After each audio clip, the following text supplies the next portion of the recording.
daawadayaal dhageystayaal iminka waxaa soo gaaray xarunta ay ka dhacayso munaasabadda caleemasaarka madaxweynaha jamhuuriyadda federaalka Soomaaliya madaxweynaha jamhuuriyadda Kenya Uhuru Kenyatta iyo wafdi uu hogaaminayo ayaa hadda soo gaaray sida aad daawanaysaan waxaana la socda oo markaas soo dhaweeyay ra'iisul wasaare ku-xigeenka dalka mudane Maxamed Cumar Carta ciidanka ayuu hadda salaan ka qaadanayaa madaxweynaha jamhuuriyadda Kenya Uhuru Kenyatta waxaana sidoo kale wafdigiisa ka mid ah mas'uuliyiin ka tirsan dawladda Kenya iminka ayuu gacan qaadayaa mas'uuliyiin ka tirsan saraakiisha ciidamada dalka Soomaaliya si ballaaran ayaa hadda loo soo dhaweynayaa madaxweynaha dalka Kenya Uhuru Kenyatta iyo wafdiga uu hogaaminayo oo soo gaaray xarunta ay ka dhacayso munaasabadda caleemasaarka madaxweynaha jamhuuriyadda federaalka Soomaaliya mudane Maxamed Cabdullaahi Farmaajo horey waxa uu soo gaaray halkan madaxweynaha jamhuuriyadda Jabuuti mudane Ismaaciil Cumar Gelle madaxweynuhu waxa uu iminka gacan qaadayaa saraakiisha ciidamada dawladda ee soo gaaray ee ku sugan xarunta ay ka dhacayso munaasabadda caleemasaarka madaxweynaha jamhuuriyadda federaalka Soomaaliya madaxweynuhu wuxuu gacan qaadayaa wafuudda markaasi ka tirsan dawladda ee soo dhaweynaysa oo isugu jira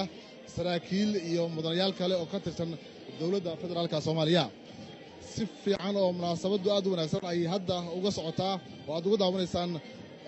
TV-ga qaranka Soomaaliya idinkoo ka dhageysanaya Radio Muqdisho codka jamhuuriyadda federaalka Soomaaliya Liibaan Cabdi Cali oo ka tirsan wariyaasheena inoo uga qayb galaya munaasabadda ayaan markan idinku duwayaa si uu markaasi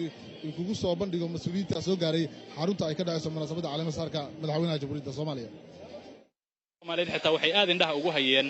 imaatinka ra'iisul wasaaraha Ethiopia ee Soomaaliya iyadoo la og yahay Ethiopia iyo Soomaaliya in wax badan ay ka dhaxeeyaan wax badanna ay soo dhex mareen laakiin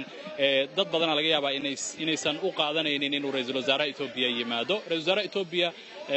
hadda ka horna isagoo kusima ah ayuu yimid ka soo qayb galay dhaarintii madaxweynihii hadda xilku ka dhamaaday Xasan Sheekh Maxamuud sidoo kale waxa haddana uu ka soo qayb galay munaasabadan madaxweynaha Kenya mudane Uhuru Kenyatta ayaa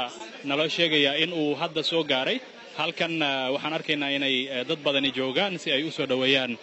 madaxweynaha Kenya Uhuru Kenyatta ayaa hadda la filayaa inuu soo galo oo uu dadka la hadlo halkan waxaan arkaynaa madaxweynaha waddanka Kenya Uhuru Kenyatta waa u galay safiirkana Soomaaliya ee waddanka Kenya mudane Jamal ayaa la jooga mudane Jamal ka waran sida ay u socoto munaasabadda madaxweynaha Kenya ayaa hadda soo gaaray socota oo saarka madaxweynaha soo galayaan waxaan rajaynayaa hadda kuwa kalena waa joogaan meesha howlkuna waa buuxaan kaloo filanayna inay yimaadaan oo ay ka soo qayb galaan safar waxaan haynaa ilaa 3 waa joogaan waxaan rajaynayaa safiiro badan iyo wasiiro fara badan jooga walna soo galayaan marna aan confirmation ku siinaa insha Allah ma santahay safiirka Kenya ee Soomaaliya u fadhiya mudane Jamal Minister Amina can you please talk to us for a moment okay waa safiir wasiirka arrimaha dibadda ee waddanka Kenya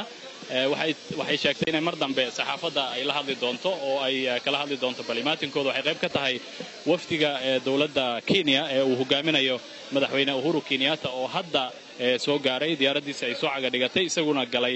halka ay ku jiraan madaxweynayaasha marka hoolkan isaga ah waa hool aad ay ugu badan yihiin madaxdu maanta waxa ku jira madaxweynaha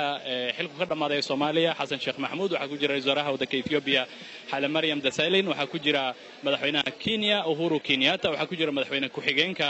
waddanka Suudaan oo isagana wafdi 4 wasiir ka kooban oo uu hogaaminayo ay soo gaareen oo ay ka soo horeeyeen madaxweynaha Kenya sidoo